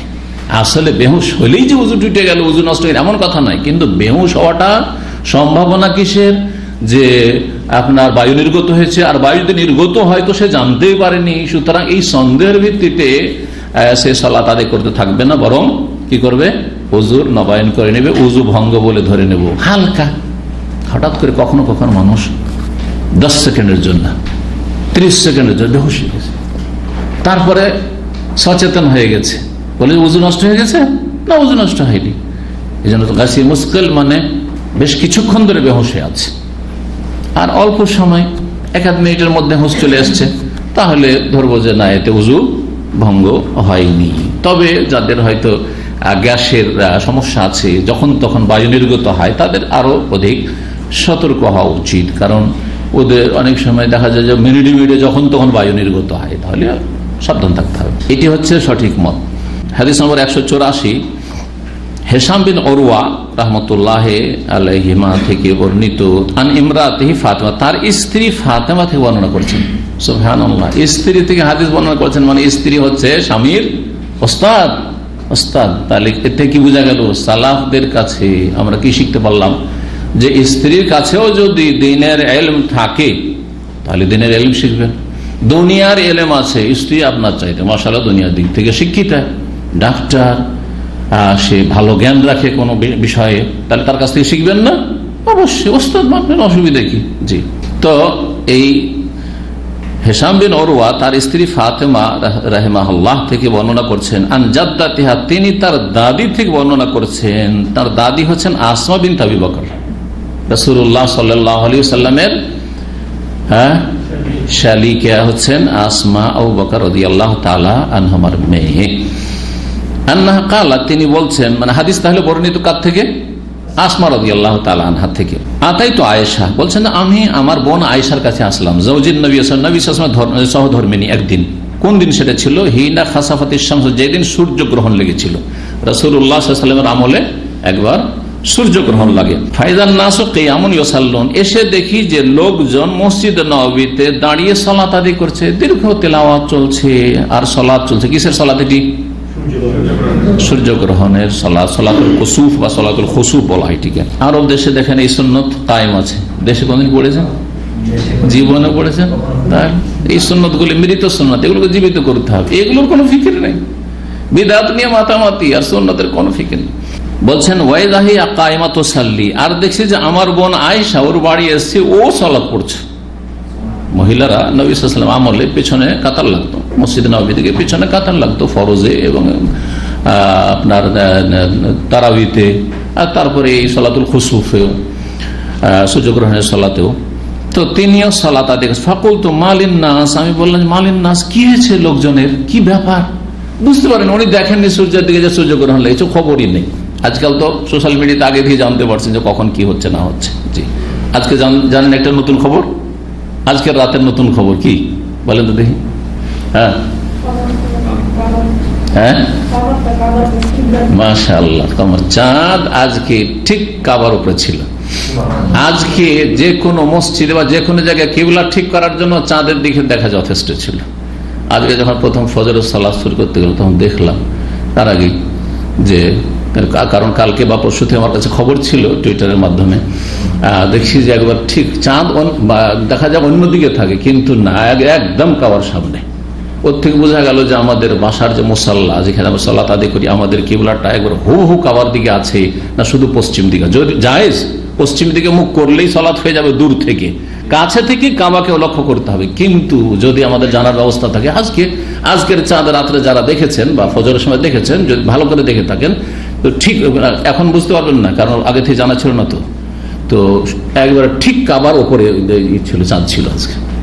জি হ্যাঁ, এটা হচ্ছে আল্লাহ রাব্বুল আলামিনের একটি হচ্ছে আয়াত, নিদর্শন।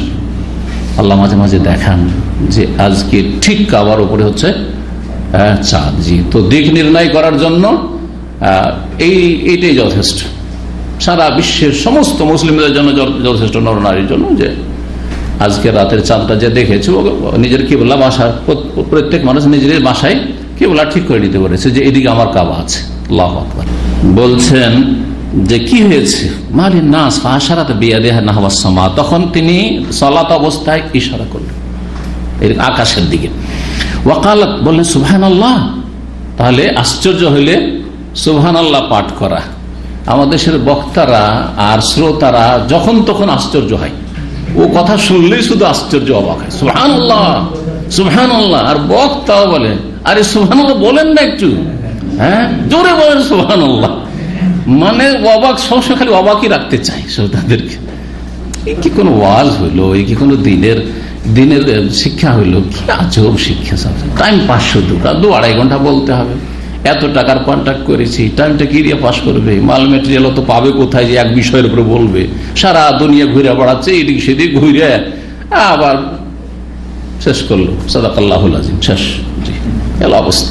সুবহানাল্লাহ ফাকুলতু আয়াহ, আমি বললাম যে নিদর্শন, এ তো নিদর্শন আল্লাহর। কারণ সূর্যগ্রহণ চন্দ্রগ্রহণ হচ্ছে আয়াতান মিন আয়াতিল্লাহ, হাদিসে রয়েছে আল্লাহ নিদর্শন। ফাশারাত আন্নাম, হ্যাঁ হ্যাঁ আল্লাহ নিদর্শন। ফাকুমতু, আমিও দাঁড়িয়ে গেলাম। সবাই সালাত পড়েছে, আমিও সালাতুল খুসুফে দাঁড়িয়ে গেলাম। কে বলছেন? আসমা রাদিয়াল্লাহু তাআলা আনহা। হাত্তা তাজাল্লানিল গাশিয়ু, এমন কি আমাকে অচেতনতা ঢেকে ফেললো, তার মানে আমি বেহুশ হয়ে পড়লাম। এত লম্বা তেলাওয়াত করেছেন রাসূলুল্লাহ সাল্লাল্লাহু আলাইহি সাল্লাম যে বেহুশ হয়ে আমি পড়ে গেছি, পড়তে যাচ্ছি বা পড়ে গেছি। বেহুশ হয়ে গেলে দাঁড়িয়ে থাকতে পারবেন না, বেহুশ হয়ে গেছেন তিনি। বলছেন ওয়াজাআলতু আসুবু ফাওকা রাসি, যখন বেহুশ হয়ে গেছি তখন আমার মাথায় পানি ঢালা শুরু করেছি। একটু হুশ হতেই নিজে মাথায় পানি ঢালা শুরু করেছেন। ওয়াজাআলতু আসুবু ফাওকা রাসি ফালাম্মা সারাফা রাসূলুল্লাহ, যখন রাসূলুল্লাহ সাল্লাল্লাহু আলাইহি সাল্লাম সালাত থেকে সালাম ফিরলেন, হামেদ আল্লাহ, আল্লাহর প্রশংসা করলেন, ওয়াসনা আলী, গুণগান পেশ করলেন। সুম্মা ক্বালা, তারপরে বলেন, মা মিন শাইইন কুনতু লাম আরাহু ইল্লা কাদ রাআইতু ফি মাকামি হাযা হাত্তাল জান্নাত ওয়ান নার, এমন কোন জিনিস নেই, এমন কোন বস্তু নেই যা আমি ইতিপূর্বে কখনো দেখিনি। ইল্লা কাদ রাআইতু ফি মাকামি হাযা, তার সবকিছু আমি এই জায়গায় এক্ষুনি এই সালাত অবস্থায় খুশুফের, সূর্যগ্রহণের দেখতে পেলাম।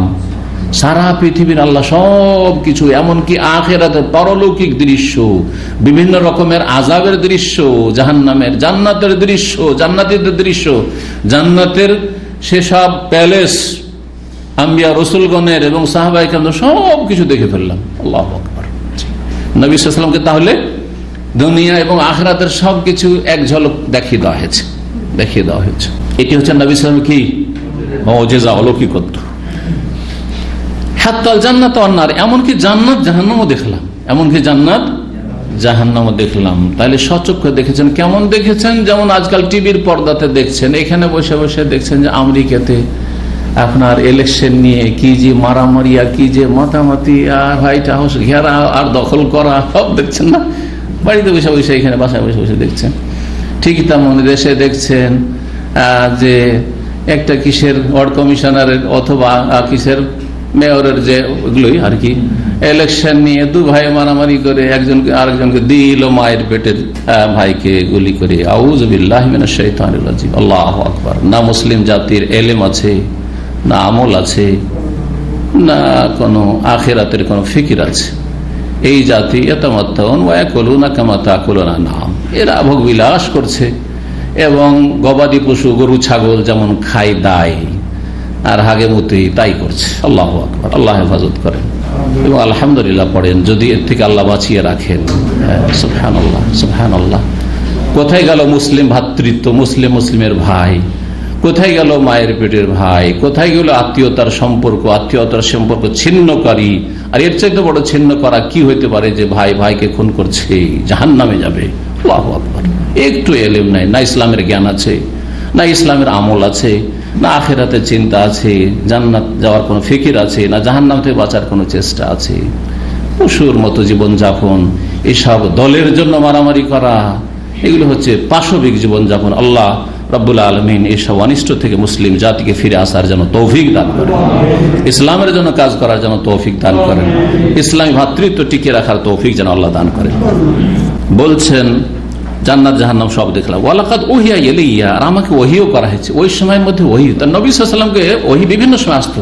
ঘুমের সময় আসতো, চলতে ফিরতে রাস্তাঘাটে চলে আসতো, বসে আছেন আসতো, এমনকি বিবির সাথে শুয়ে আছেন সেই অবস্থাতে ওহি আসতো, সালাতের ভিতরে আসতো। এই হাদিস কি বর্ণনা করে সালাতের অবস্থায় আছেন ওহি চলে এসেছে। আমাকে ওহি করা হয়েছে কি আন্নাকুম তুফতানুনা ফিল কুবুর, তোমরা পরীক্ষিত হবে বা তোমাদের পরীক্ষা করা হবে, জিজ্ঞাসাবাদ করা হবে কবরে। কবরের ফিতনা হচ্ছে কবরের মুনকার নাকিরের সওয়াল। রাসূলুল্লাহ সাল্লাল্লাহু আলাইহি ওয়াসাল্লামকে তাহলে প্রথম জানানো হচ্ছে এখন যে কবরে কি হবে, জিজ্ঞাসাবাদ হবে। ফিতনাতুল কবর হচ্ছে কবরে জিজ্ঞাসাবাদ, আর আযাবুল কবর কবরের শাস্তি, নাইমুল কবর কবরের নেক লোকদের নিয়ামত। এই তিনটি কথা মনে রাখবেন। অনেকে কিন্তু এই তিনটি কথায় পার্থক্য জানেও না, বরং আমাদের দেশে যে শিক্ষাগুলি ছোট থেকে আমাদেরকে দেওয়া হয়েছে শুধু কবরের আযাব। কি শেখা হয়েছে? তিনটা, শুধু একটাই শেখানো হয়েছে, কবরের আযাব। কবরের আযাব, কবরের আযাব খারাপ লোকদের জন্য, ভালো মানুষদের জন্য নাইমুল কবর, নিয়ামাতুল কবর, কবরের নিয়ামতও আছে এর বিপরীত, ওইটাও জানতে হবে আপনাকে। এটাও আকীদা, ওইটাও আকীদা। তারপরে কবরে দাফন করে যেমনই ফিরে আসবে লোকেরা, শুনতে পাচ্ছে পায়ের স্যান্ডেল জুতার আওয়াজ, চলে গেল আমাকে রেখে, সেই সময় গুটিয়ে বসিয়ে দেওয়া হয়েছে। আর জিজ্ঞাসা করা হচ্ছে মান রব্বুকা মা দীনুকা মান নবিয়ুকা মা হাযা রাজুল আল্লাযী বুইসা ফীকুম। জি, এই যে প্রশ্নগুলি করা হবে মুনকার নাকির, এগুলি হচ্ছে ফিতনাতুল কবর। কবরের পরি ফিতনা মানে ইমতিহান, ফিতনা মানে হচ্ছে ইমতিহান, এক্সাম, পরীক্ষা।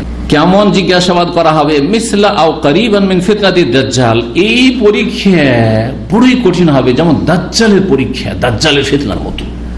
দাজ্জালের সামনে যেমন ঈমান রক্ষা করা বড়ই মুশকিল হয়ে যাবে, তেমন কবরের এই তিনটি সওয়ালের উত্তরে অধিকাংশ মানুষের বড়ই মুশকিল হয়ে যাবে। যে এখানে পাশ করে গেল কবরের পরীক্ষায়, ফামা বাদাহু আইসারু। ওসমান রাদিয়াল্লাহু তাআলা কবরের কাছে গেলে খুব কান্নাকাটি করতেন। জিজ্ঞাসা করা হয় যে আপনি তাজকুরুল জান্নাত ওয়ান নার, জান্নাত জাহান্নামের কথা আসে কিন্তু এত কাঁদেন না, আর যখন কবরের কথা আসে তখন আপনি কাঁদতে কাঁদতে আপনার দাড়িকে ভিজিয়ে দেন কেন? তখন তিনি বলেছেন ইন্নাল কবরা আউয়ালু মানজিলিন মিন মানাজিলিল আখিরাহ, কবর হচ্ছে প্রথম মঞ্জিল, আখিরাতের প্রথম স্টেপ, প্রথম ধাপ।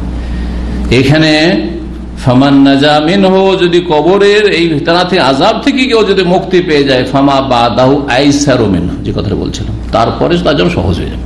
কবর পরীক্ষায় পাস মানে খালাস, এখন কোনো চিন্তা নেই, ফালা খাউফুন আলাইহিম ওয়ালা হুম ইয়াহজানুন। জি, এর জন্য প্রস্তুতি নিতে হবে। আল্লাহ যেন আমাদের সকলকে তৌফিক দান করেন। বলছিলাম হাদিসটা শেষ হতে যাচ্ছে। লা আদরি আইয়াদাল কালাত আসমা, আসমা কি বলেছেন? মিসলা ফিতনাতিদ দাজ্জাল বলেছেন না কারিবান মিন ফিতনাতিদ দাজ্জাল, মানে শব্দটা তার ছাত্র ভুলে গেছেন যে বর্ণনাকারী যিনি ফাতেমা বলছেন ইউতা আহাদুকুম, তোমাদের যে কোনো ব্যক্তির কাছে আসা হবে। কে আসবেন? মুনকার নাকির। অন্য হাদিস রয়েছে ফায়ুকালু লাহু, আর বলা হবে মা ইলমুকা বিহাযার রাজুল, এই ব্যক্তিত্ব সম্পর্কে তুমি কি জানো? রাসূলুল্লাহ সাল্লাল্লাহু আলাইহি ওয়াসাল্লাম সম্পর্কে জিজ্ঞাসা করা হবে। রাসূলুল্লাহ সাল্লাল্লাহু আলাইহি ওয়াসাল্লামকে সেখানে হাজির নাজির করা হবে। এটা হচ্ছে বেরেলভী আকীদা, কবরে নবী হাজির নাজির। হ্যাঁ, হাজা মানে হাজির নাজির হয়, আরে হাজা ফেমাস ব্যক্তিকে বলা হয় যে খুব মশহুর, তার সম্পর্কে হাজা, ইনি, কাছের, ইসমে ইশারা, ইশারা করে বলা হয়। নবী সাল্লাল্লাহু আলাইহি ওয়াসাল্লাম সাহাবীদের মধ্যে সবচেয়ে বেশি বিখ্যাত ব্যক্তিত্ব, হ্যাঁ, তার সম্পর্কে হাজা বলা যাবে না। যেখানে আপনি একটা দেশের ধরেন রাজনৈতিক আলোচনা করছেন, আর তারপরে বলছেন যে এই লোকটি কিছু ভালো কাজও করছে, আপনার সব শ্রোতারা শুনছে এই লোকটি বলতে কাকে বুঝাতে চাইছেন, তাই না? বুঝে না? যার প্রসঙ্গ চলছে। তো এখানে ইসলামে কবরে কার প্রসঙ্গ চলবে? রজুল, আল্লাহর পরে যদি কারো কথা আলোচনা চলে তো সেখানে কার কথা? রাসূলুল্লাহ সাল্লাল্লাহু আলাইহি ওয়াসাল্লামের কথা। জি হ্যাঁ, সুতরাং না নবী সাল্লাল্লাহু আলাইহি ওয়াসাল্লাম সেখানে হাজির নাজির হয়ে যান, একসাথে পৃথিবীতে লাখ লাখ হাজার হাজার কবর হচ্ছে, দাফন হচ্ছে, আর সব জায়গায় হাজির হয়ে যাচ্ছেন, এটিও গুমরাহি কথা, শিরকি কথা।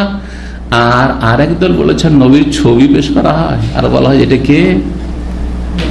এইটাও কিন্তু মন গড়া কথা, যদিও কিছু হাদিসে ভাষ্যকাররা এটা বলেছেন যে নবী সাল্লাল্লাহু আলাইহি ওয়াসাল্লামের সূরা সেখানে হয়তো পেশ করা হবে, কিন্তু এটা অনুমান ভিত্তিক, আনুমানিক কথা। আনুমানিক কথা বলার দরকার নাই শরীয়তের ক্ষেত্রে, অনুমান ভিত্তিক কথা বলা ঠিক না। এক কথায় এই ব্যক্তিত্ব সম্পর্কে জানো, দ্বীনি ব্যক্তিত্ব মুহাম্মদ সাল্লাল্লাহু আলাইহি ওয়াসাল্লাম আমাদের নবী।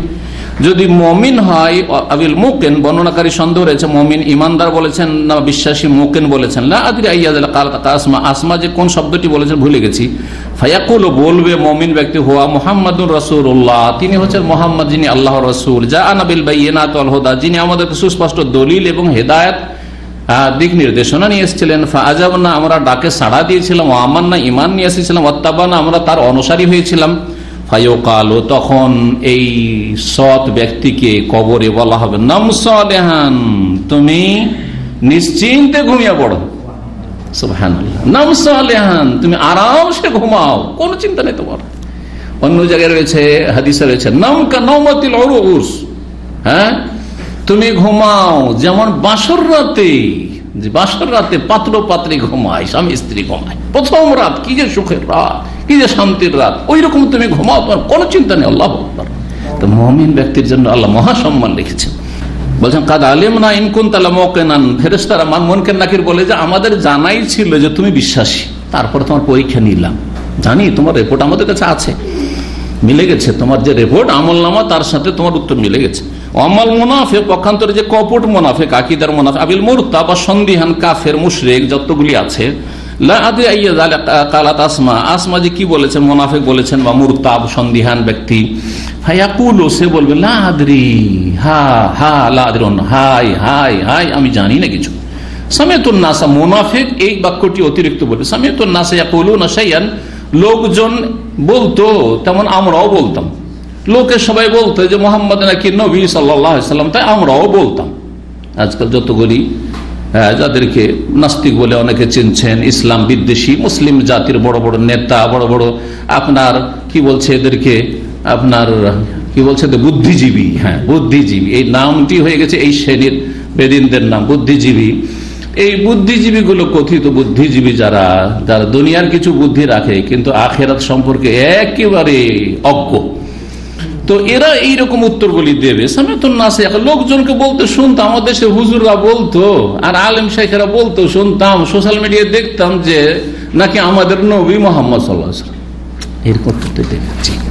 ফাকুলতু, আমিও ওই রকমটাই বলতাম, আমিও তো জাতিতে মুসলিম ছিলাম, আমিও তেমনটাই বলতাম। এখানে হাদিস শেষ হলো। এখান থেকে যে অংশটুকু আমাদের অধ্যায়ের সাথে সম্পর্কিত সেটা হচ্ছে যে ওযু ভঙ্গ হবে না যতক্ষণ পর্যন্ত গভীরভাবে কোনো ব্যক্তি হুঁশ হারিয়ে না ফেলবে, অচেতন না হয়ে যাবে। এখানে আজকে আলোচনা শেষ করছি। ওয়া সাল্লাল্লাহু ওয়া সাল্লাম আলা নবিয়িনা মুহাম্মদ ওয়া আলা আলিহি ওয়া সাহবিহি আজমাইন।